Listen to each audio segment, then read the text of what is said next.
Di dalam Risalah Mawahibil Laduniyah Shahifah kedua, Pak Imad mengatakan, Al-babul awwalu fi anna nasaba ba'alawi la yu'rafu fi kutubil ansab minal qarnil khamisi ilal qarnit tasi'. Ba'alawi qaumun fil yamani min dzurriyyati Alawi ibni Ubaidillah wa ilaihi yantasibuna za'amu annahu minal asyraf wa nasabuhu indahum Alawi ibnu Ubaidillah ibni Ahmad ibni Isa ibni Muhammad ibni Ali al-Uraid ibni Ja'far as-Sadiq ibni Muhammad al-Baqir ibni Ali ibni al-Husain ibni Fatimah az-Zahra binti Nabiyina Muhammad sallallahu alaihi wasallam wa hadha nasabun batilun ghairu sahih. Kata Pak Imad, sesungguhnya nasab Ba'alawi adalah nasab yang tidak diketahui, tidak tertulis di dalam kitab-kitab nasab dari zaman ke-5 sampai zaman ke-9.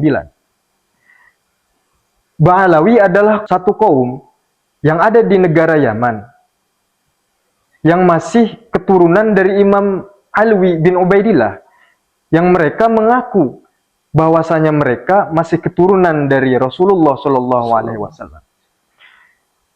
Pak Imad ini mengatakan bahwasanya nasab mereka adalah nasab yang batal, nasab yang tidak sahih. Dari perkataan Pak Imad ini, sepertinya Pak Imad terlalu tergesa-gesa dalam menghukumi. Atau mungkin karena Pak Imad ini bodoh akan kaidah-kaidah ahli nasab dan ahli fikih dalam menetapkan dan menafikan sebuah nasab. Seperti halnya penjelasan yang telah kita bahas kemarin, bahwasanya ada beberapa metode yang digunakan oleh ahli nasab dan ahli fikih dalam menetapkan sebuah nasab.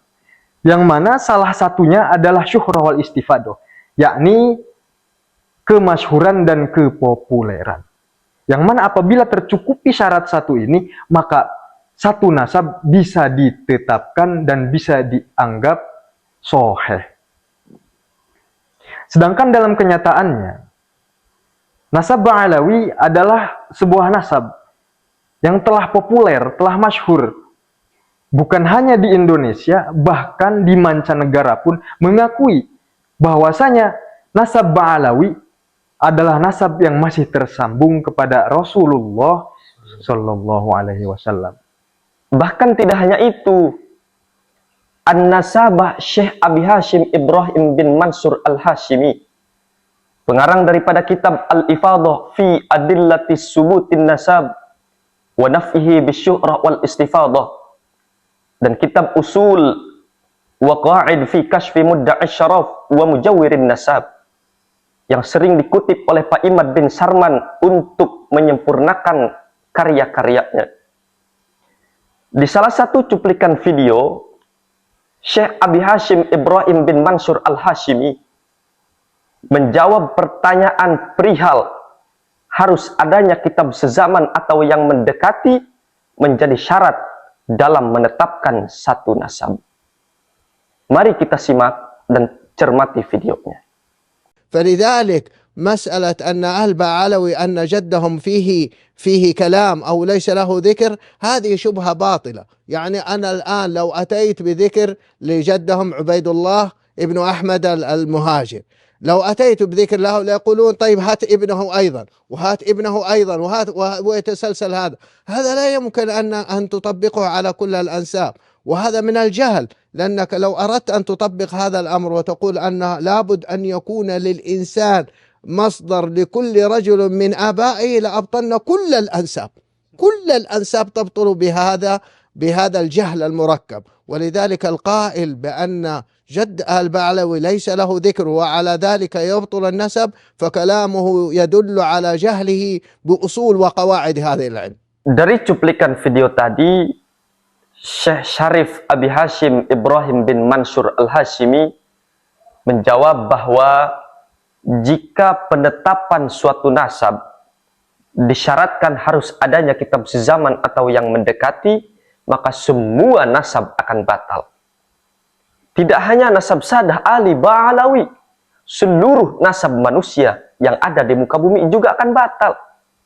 Dan perkataan yang mensyaratkan harus adanya kitab sezaman atau yang mendekati di dalam penetapan suatu nasab, itu adalah perkataan yang keluar dari pemikiran-pemikiran orang yang bodoh kuadrat. Dan perkataan ini pula menunjukkan bahwa ia adalah orang yang bodoh yang tidak mengerti akan kaidah dan usul-usul ilmu nasab.